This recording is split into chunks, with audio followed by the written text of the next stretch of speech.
Birləşmiş Ştatlar və Avropa arasında formalaşmış ənənəvi münasibətlərdə son dövrlər müəyyən dəyişikliklər müşahidə olunur.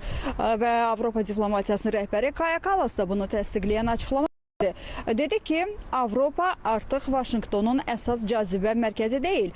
Onun fikrincə transatlantik münasibətlərdəki dəyişiklik müvəqqəti deyil, struktur xarakterlidir. Avropa hələ də güclü transatlantik əlaqələr istəyir və Birləşmiş Ştatlar müttəfiq olaraq qalacaq. Lakin Avropa yeni reallıqlara uyğunlaşmalıdır və NATO gücünü qorumaq üçün daha Avropalı olmalıdır.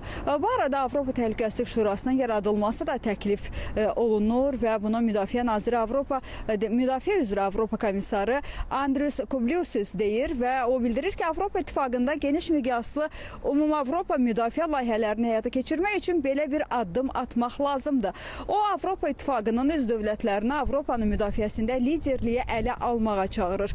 Qeyd edeyim ki, Avropa Təhlükəsizlik Şurasının yaradılması təklifi daha çox mövcud çağırışlara cavab axtarışı kimi qiymətləndirilir və Avropa müdafiə layihələrinin hansı mexanizmlərlə həyata keçiriləcəyini də sualını açıq saxlayır. Belə, mənim çatdıracaqlarım bu qədər. Buyurun, söz sizdə.